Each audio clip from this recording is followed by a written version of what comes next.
Welcome to cinema pass. நம்ம சேனலில் இப்போ என்ன பார்க்க போகிறோம்னா, நம்ம தளபதி விஜயோட தமிழக வெற்றி கழகத்தோட கொடியை அறிமுகப்படுத்தினாங்க.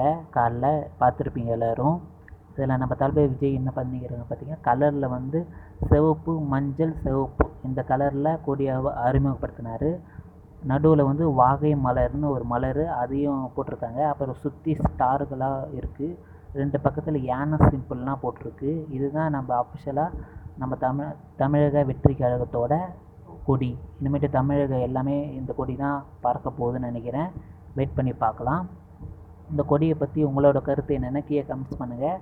இல்லை நம்ம தளபதி பேசும்போது சீக்கிரமே மாநாடு பற்றி தகவல் நம்ம அப்டேட் பண்ணுறோன்னு சொல்லியிருக்காரு. வெயிட் பண்ணி பார்ப்போம். அநேகமாக இது விக்கிரவாண்டியில் நடக்குதுன்னு தகவல் வருது. வெயிட் பண்ணி பார்ப்போம் எந்த ஊரில் மாநாடு நடத்த போகிறாங்கன்ட்டு. இதை பற்றி உங்களோட கருத்து என்னென்னு கீழே கமெண்ட்ஸ் பண்ணுங்கள். நேற்று நம்ம தளபதி விஜயோட கோட் படத்துலேருந்து ஒரு நியூ போஸ்ட் ரிலீஸ் பண்ணியிருந்தாங்க, பார்த்துருப்பீங்க.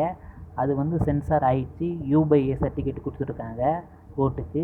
இப்போ ரன் டைம் பார்த்திங்கன்னா 2 மணி நேரம் 55 நிமிஷம் படம் ஓட போகுது. இது கொஞ்சம் அதிகம் தான். ஏன்னா என்ன நல்ல படமாக இருந்தாலும் கொஞ்சம் டூரேஷன் அதிகமாக இருந்தால் நம்ம சோர்வு கொடுக்கும் தான். பட் இந்த படம் என்ன பண்ண போகுதுன்னு தெரில. ஏன்னா இப்போயே கரெக்ஷன் பண்ணி வெளியிட்டால் பரவாயில்ல. ஏன்னா ரிலீஸ் ஆகியதுக்கு அதுக்கப்புறம் கம்மி பண்ணிட்டு திருப்பி போடுறது வேஸ்ட்டு தான். எல்லா படத்துக்கும் அந்த மாதிரி தான் நடந்திருக்கு. இதில் நல்ல கோட் டீம்மு சரியாக பண்ணணும். வெயிட் பண்ணி பார்க்கலாம். அதுக்கப்புறம் இன்னும் 4th சாங்ஸு சீக்கிரமே வெளியாக போகுது.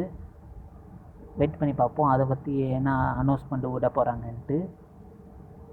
இதை பற்றி நீங்கள் என்ன நினைக்கிறீங்க? தளபதி விஜயோட தமிழக வெற்றி கழகத்தோட நீங்கள் எப்படி பண்ணுறீங்க? உங்களோட கருத்து என்னென்னு கமெண்ட்ஸ் பண்ணுங்கள். வேறு ஒரு வீடியோவில் சந்திக்கலாம். பாய்.